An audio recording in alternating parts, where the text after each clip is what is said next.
السلام علیکم ورحمت الله وبرکاتو. زه یم تاسو ورور ولی الله یو ځل بیا د پښتو ټک یوټیوب چینل له طرف نه تاسو په خدمت کې حاضر یم. په نننۍ ویډیو کې به تاسو ته راغلی یم چې څنګه کولی شئ تاسو چې هر چا له د هغه په ژبه کې جواب ورکړئ یا د هغه هره خبره خپلې ژبې ته راواړوئ. مطلب که تاسو ته څوک په واتساپ باندې یا په میسنجر باندې په بله ژبه کې میسج وکړي، په انګلیش کې یا په پلفایني کې چې کومه ژبه وي، په عربۍ کې یا په هر څه کې درته وکړي، هغه تاسو پښتو ته واړوئ. د دې نه علاوه که تاسو چې در انګلیش نه راځي او تاسو هغه ته په انګلیش کې خبره کول غواړئ، نو تاسو سملی خپل موبایل ته په پښتو کې خبره کوئ، هغه به انګلیش ته ټرانسلیټ کوي. ډیر د کار اپلیکیشن دی او ان شاء الله امید لرم چې تاسو ته ټولو به ډیر زیات خوښ شي. خو دې نه مخکې تاسو ته درخواست کوم که تر اوسه پورې دا زموږ پښتو ټک یوټیوب چینل یې سبسکرایب کړئ، نو دا سبسکرایب کوئ، خوا کې د غنټۍ نشان هم کلیک کړئ چې زموږ نوي ویډیوز تاسو ته په وخت باندې در رسي. نو ملګرو سمپلی دې لپاره به تاسو ته د اپلیکیشن ضرورت وي. د دغه اپلیکیشن لینک موږ تاسو ته ډسکرپشن کې درکړی دی. کله چې دغه اپلیکیشن تاسو خپل موبایل ته انسټال کړئ، د اپلیکیشن تاسو کولاوګئ، تاسو ته به یو داسې شان انټرفیس راشي. ټیک ده، نه تاسو کتلی شئ دلته تاسو ته څه وایي انټر ورډز یا سینټنس. دلته یا یو ټکی ولیکئ او یا پوره فقره ولیکئ.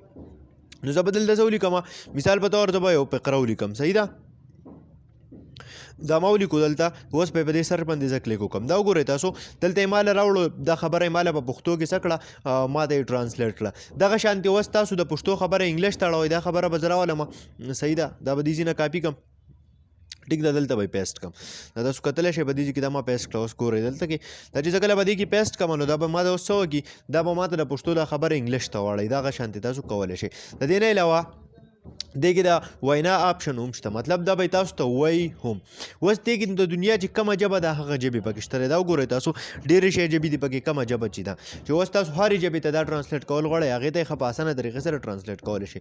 د دې نه علاوه اوس که تاسو ته چېرته څوک میسج وکړي په انګلیش کې، ټیک ده، نو تاسو به سمپلي څه وکړئ، دا یو میجیک چې دی دا به د دې ځین تاسو څه کوئ، کولا وکړئ. دا چې تاسو کولا وکړو دا تاسو نه یو پرمیشن غواړئ، پرمیشن به تاسو څه کوئ، دې ته به هغه پرمیشن الاف کوئ. دا وګورئ تاسو د دې ځای نه دا آف دی، نو دا به زه آن کړم، دې له ما پرمیشن ورکړو، الاو مې کړو.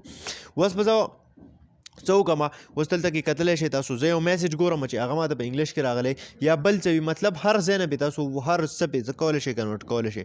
مثال په طور دلته کې یو میسج کاتل ګورم چې په انګلیش کې میسج وي چېرته هم وي، نو تاسو ته یې ښایم چې دغه تاسو څنګه کولی شئ.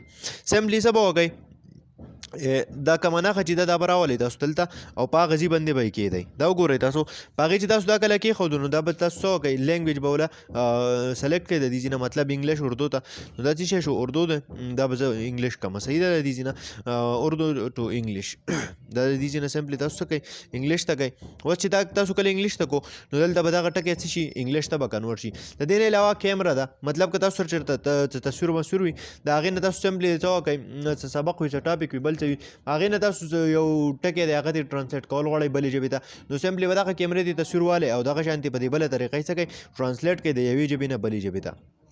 ډېر د کار اپلیکیشن دی، دنیا شي اپشنان دي پکې، او انشاءالله امید لرم چې خوښ به هم شي ستاسو. د دې سره سره پکې دلته کې څه دي، د ګریمر هم دی، مطلب که ستاسو پې شک وي چې ما چې څه لیکلي دي دې کې به څه غلطي وي، نو دا څه وکئ، په ګریمر باندې بس کلیک وکئ، نو هغه به تاسو ته وښیي که څه غلط ټکي وي پکې، نو هغه غلطي به تاسو را په مخامخ کړي.